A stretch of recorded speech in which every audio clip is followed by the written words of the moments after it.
Los momentos en familia son más agradables disfrutando de un desayuno con unos deliciosos huevos, especialmente cuando son de Eggland Best. Tienen un sabor deliciosamente fresco y la mejor nutrición, como 6 veces más vitamina D, 10 veces más vitamina E y el doble de omega 3 y B12 que los huevos regulares. Para nosotros, los huevos pueden ser cocinados de cualquier estilo, siempre y cuando sean los mejores. Eggland Best, mejor sabor, mejor nutrición, mejores huevos. Bienvenidos a todos y todas, soy David Gómez Hidalgo y estáis escuchando el podcast de Cruce de Caminos.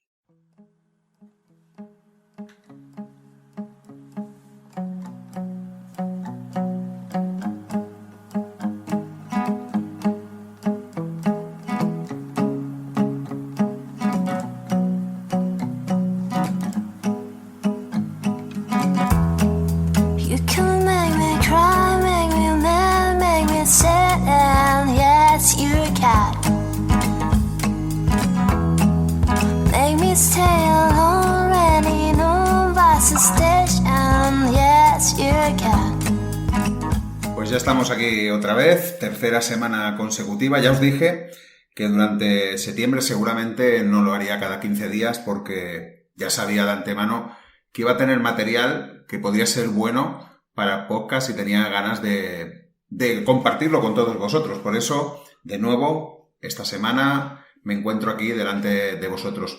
No sé si la semana que viene también lo podré hacer, porque ahora lo siguiente que me gustaría hacer es un reseñando, que hace mucho tiempo que no lo hago, y además de un libro que estoy leyendo, un libro que tiene más de 1200 páginas en digital y que tengo ganas de compartir porque es un libro de una serie que además pues tiene su historia y por eso tenía ganas de compartirlo con todos vosotros para explicar esa historia y sobre todo para explicar mis sensaciones con el libro. Pero eso seguramente, si acabo el libro, será la semana que viene y si no será de aquí 15 días. Este podcast de hoy, ya veis que el título es El síndrome del emperador desnudo y nace de una colaboración, de una nueva colaboración en el portal de Substack, donde tuve la suerte de ser invitado en una de las newsletters que ahora mismo lo están petando más en Substack y es la de Samuel Domínguez, ya sabéis, Miradero. Y todo esto también nace de una propuesta que hizo el propio Samuel, donde en agosto invitó a más o menos todo el que quisiera a que propusiera un tema para poder escribir, para ser invitado en su newsletter. Y lo que hizo es lo que se llamó la Semana de Oro, ¿no? de Miradero. Durante 7 días él no escribió y lo hicieron los invitados. 6 de ellos fueron escogidos a dedo y un 7º, el que era el domingo, fue escogido por votación popular. Y ahí es donde yo entraba. Yo propuse hablar del síndrome del emperador desnudo. Hubo una primera ronda, se hizo una primera ronda, me parece que fueron como en 4 grupos. Y en cada grupo, o 5 grupos creo que fueron, 5 grupos, en cada grupo había como 4 o 5 artículos o propuestas y tuve la gran suerte de ganar, mi propuesta fue ganadora de uno de esos grupos. Ya con eso te puedes sentir súper reconfortado de que alguien crea que esto del síndrome del emperador desnudo merece la pena ser escrito. Y la verdad es que me hizo muy, muy feliz. Luego hubo como una final donde se pusieron los 4 o 5 que habían ganado de esa ronda.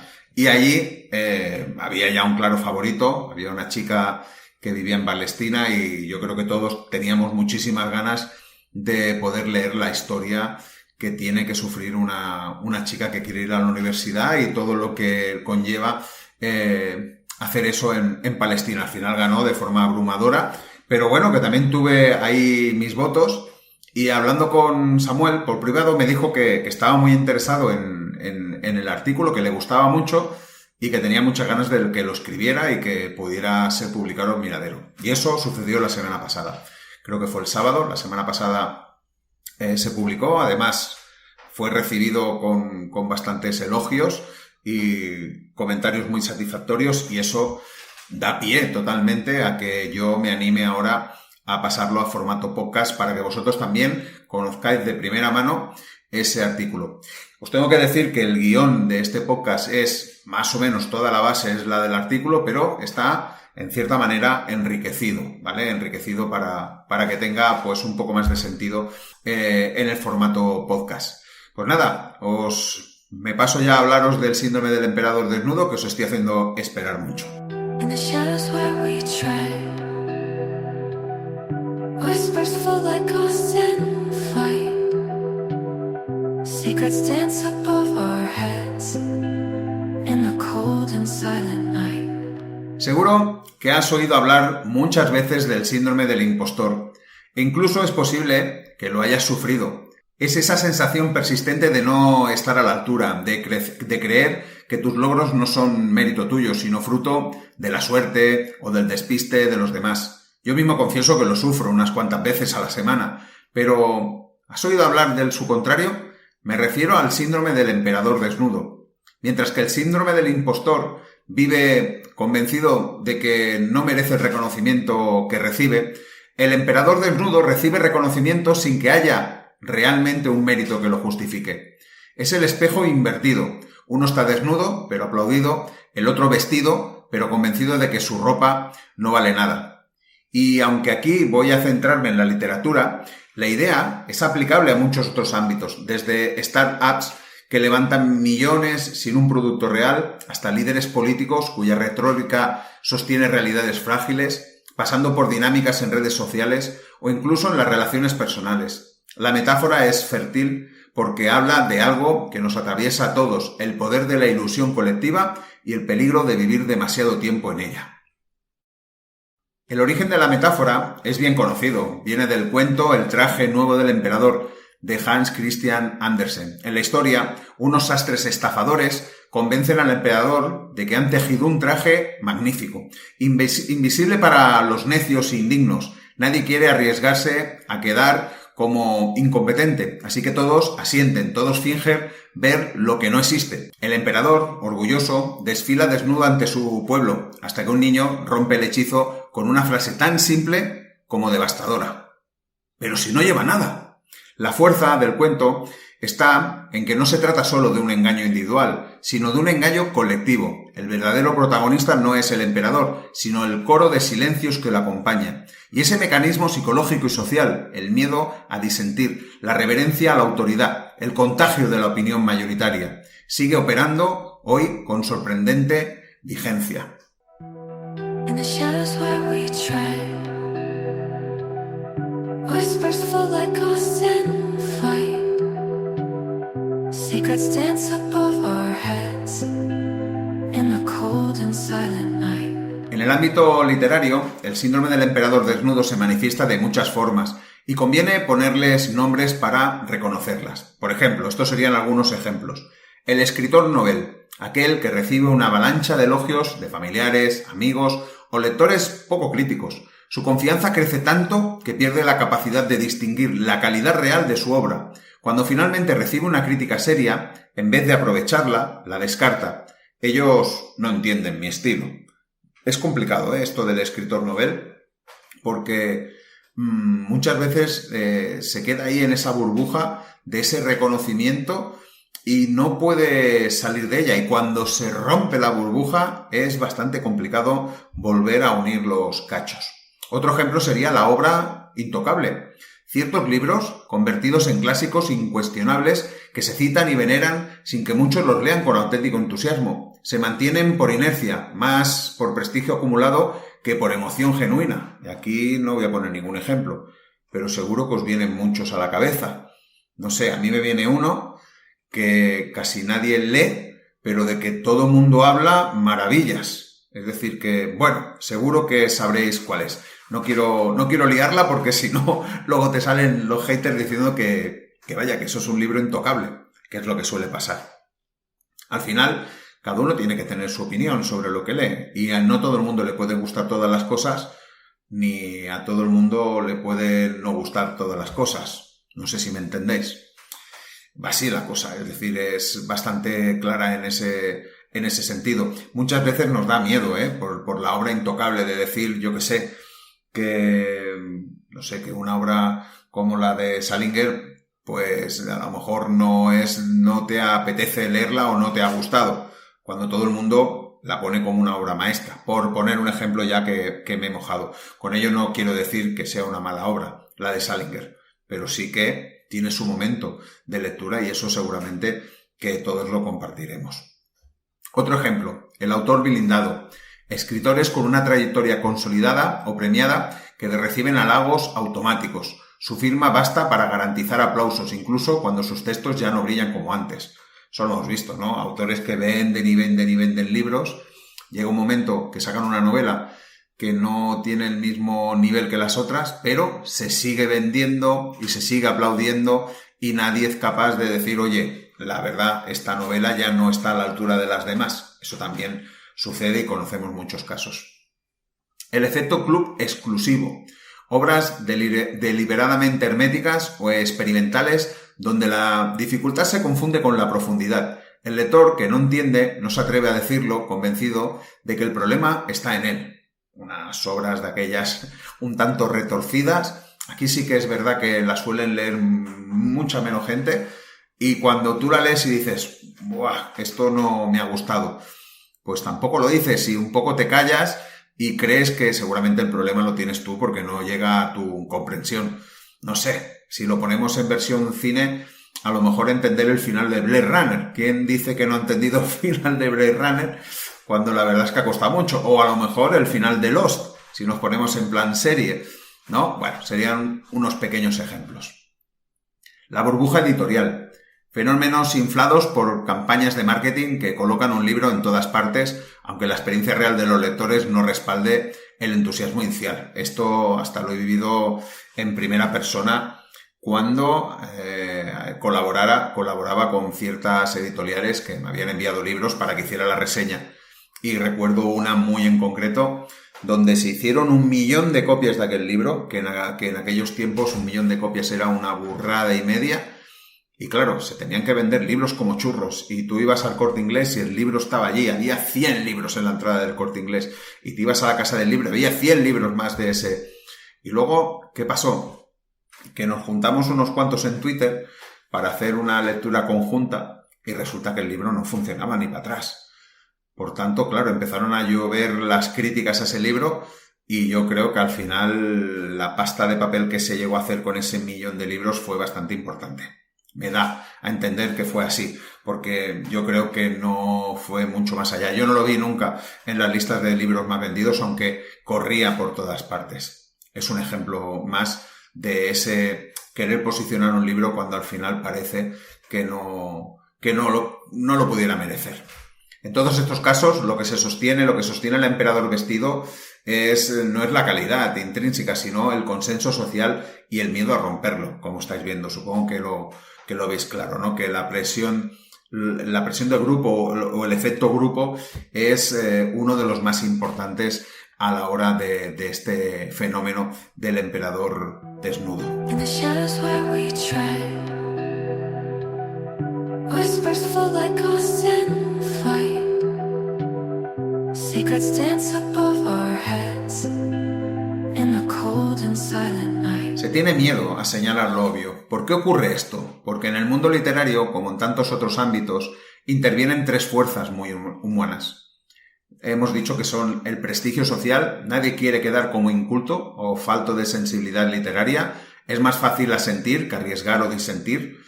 La economía simbólica, criticar a ciertos autores puede cerrar puertas en revistas, editoriales o círculos académicos, el costo de ser sincero puede ser demasiado alto. Aquí si queréis hago una pequeña parada, recojo otra vez el ejemplo de ese 1 millón de libros que se tenían que vender y yo, por la reseña que publiqué, que en aquella época si colaboraba con una editorial, la reseña salía, sea buena o sea mala. En aquella época lo entendía así.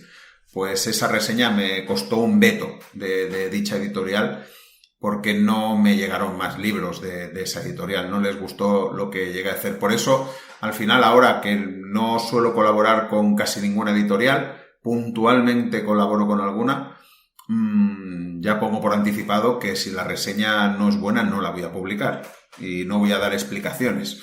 Es decir, me quiero un poco librar de ese, al final, golpeo que te pueden dar por hacer una mala reseña. Es una postura que he cogido al final de algún que otro palo más que he recibido. Y la tercera sería la presión de grupo. Cuando parece haber un consenso establecido, romperlo exige una valentía que no todos poseen. ¿Quién da? ¿Quién alza la voz en contra de la multitud? Al final, la voz del niño que grita «¡El emperador está desnudo!» suele venir de donde menos se espera, lectores comunes, reseñadores independientes o muchas generaciones que ya no sienten la obligación de venerar lo que ya no les conmueve. En ese sentido me fascinan algunas cuentas de Instagram que sigo, de Instagrames que se dice, sobre todo en particular dos, que son muy destroyers, en el sentido de que les importa 4 pepinos ponerle una valoración de 1/10 a una novela y además luego explicar por qué no le ha gustado. Eso me parece fascinante, poder tener esa libertad. Y la verdad es que a lo mejor todos tendríamos que hacerlo, pero bueno, no sé. Yo por eso digo que me gusta ser más prudente con lo que hago, porque también entiendo que muchas veces, que a mí, vuelvo a repetir, que a mí no me gusta una cosa, no quiere decir que a otro no le guste.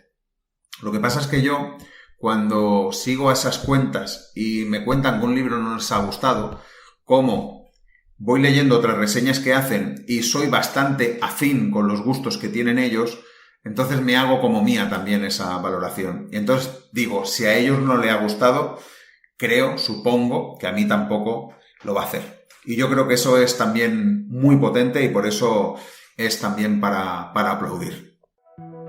In the shadows where we tread, whispers fall like ghosts in flight. Secrets dance above our heads in the cold and silent night. Si queréis podemos ir también a poner algunos ejemplos de más allá de la literatura. La metáfora del emperador desnudo trasciende la literatura. Se repite una y otra vez en diferentes escenarios. Por ejemplo, algunos serían las empresas tecnológicas que presentan un producto revolucionario que apenas es un prototipo, pero hay que venderlo y aquello es la mayoría, la mejora número 1 y va a ser la bomba. El político cuyas palabras son aplaudidas aunque su gestión sea de vacío. ¿Cuántos no conocemos que no hay nada tras esas palabras? Lo bien que lo hacen muchísimos de los políticos que saben edulcorar sus palabras para hacernos estar contentos y sobre todo para conseguir al final nuestros votos. El artista contemporáneo cuya obra se sostiene más por el discurso que la rodea que por lo que transmite en sí. Aquella, no sé, por poner un ejemplo un poco de última moda y que a lo mejor no le va a doler a nadie, no sé si sabéis que hubo un plátano pegado en un cuadro con una cinta de esa de cinta americana, es decir, era un cuadro, un plátano y con cinta americana y el plátano allí colgado. Pues se vendió por millones de dólares. Millones de dólares. Yo no soy un entendido en arte moderno, pero alguien lo compró. ¿Y sabéis lo que hizo con el cuadro? Cuando lo compró, se comió el plátano y luego puso otro. Que digo yo que, bueno, que a mí me cuesta entender esas cosas, pero oye, que lo tiene allí en su casa y oye, que aquello vaya en millones y es lo que decimos, ¿no? ¿A quién le va a decir que aquello pues es una birria, es un plátano al final con una cinta aislante, ¿no? Las modas sociales, en las que todos participan para no quedar fuera, aunque pocos las disfruten de verdad. Eso pasa sobre todo en la hora de vestir, a la hora incluso de leer un libro, ¿no? Que todo el mundo ve que se está leyendo y todo el mundo tiene que leer el mismo libro, a lo mejor, o como mínimo ni leerlo, sino simplemente llevarlo, ¿no? Eso sucede y mucho. El mecanismo siempre es el mismo. La validación externa sustituye a la experiencia interna. Se aplaude lo que no se entiende, se celebra lo que no convence. Y tarde o temprano alguien tiene que tener el coraje de mirar a la frente y decir que esto no tiene ningún sentido, la verdad.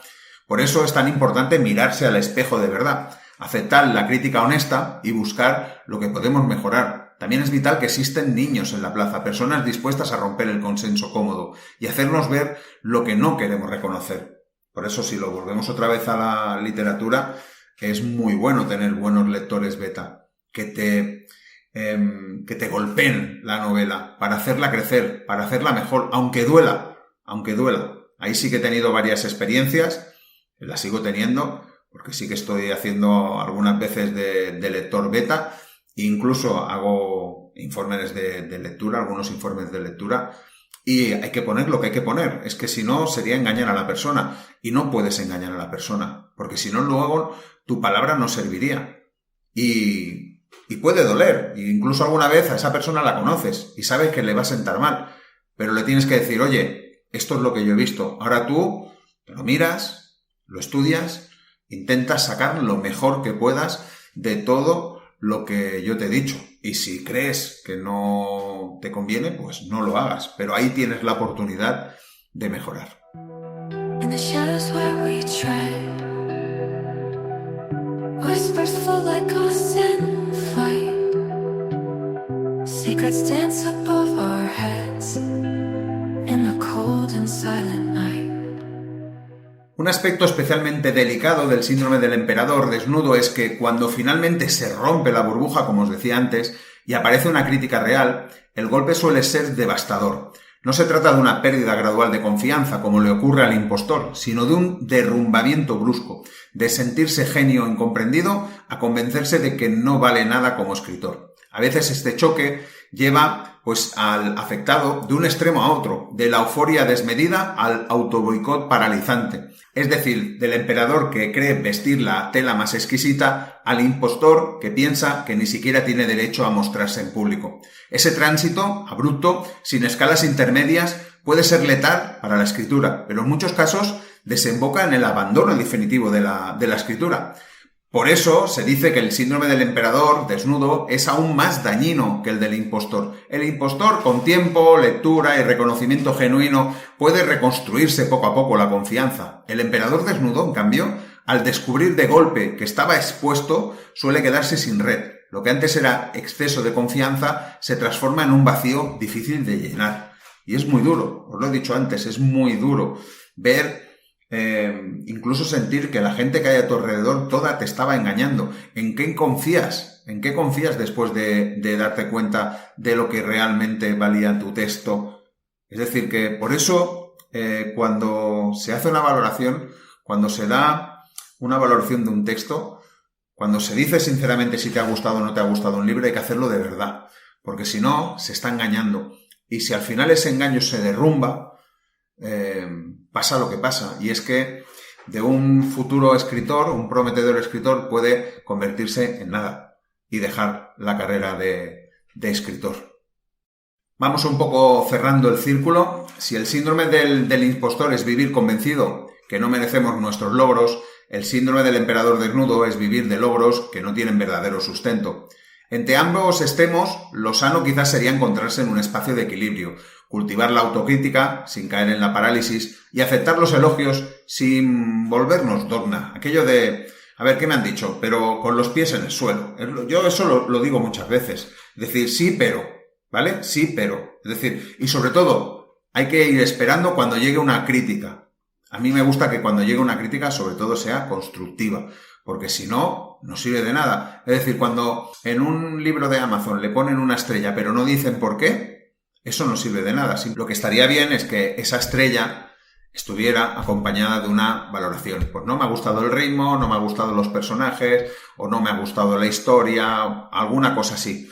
Por eso siempre digo que Amazon debería obligar a todo el mundo que quiere valorar a poner una valoración. Pero también pienso que si ya cuesta poner una valoración porque se estima que solo el 10% de los lectores que se leen un libro en Amazon, un libro digital, lo valoran, pues imaginaros si encima tuvieran que escribir una valoración. Yo creo que al final sería mucho menos y eso, pues yo creo que a la plataforma está claro que no le conviene.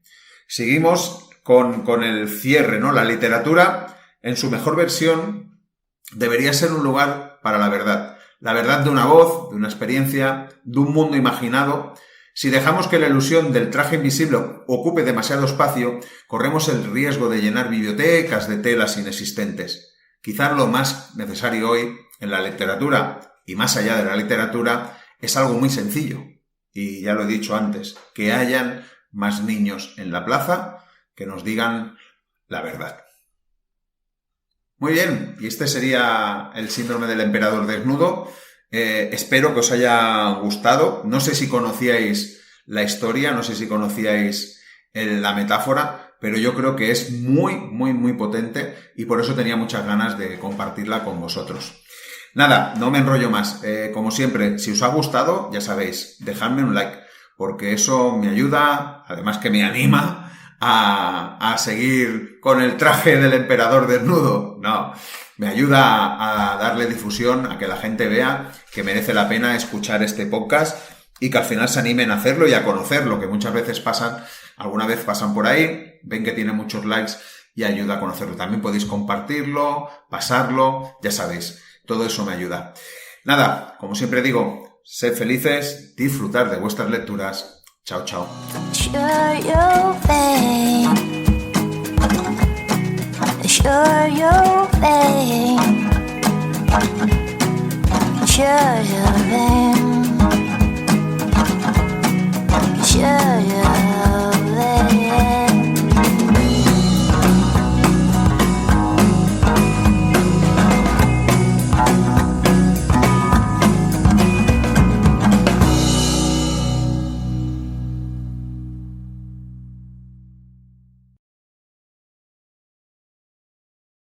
Los momentos en familia son más agradables disfrutando de un desayuno con unos deliciosos huevos, especialmente cuando son de Eggland Best. Tienen un sabor deliciosamente fresco y la mejor nutrición, como 6 veces más vitamina D, 10 veces más vitamina E y el doble de omega 3 y B12 que los huevos regulares. Para nosotros, los huevos pueden ser cocinados de cualquier estilo, siempre y cuando sean los mejores. Eggland Best, mejor sabor, mejor nutrición, mejores huevos.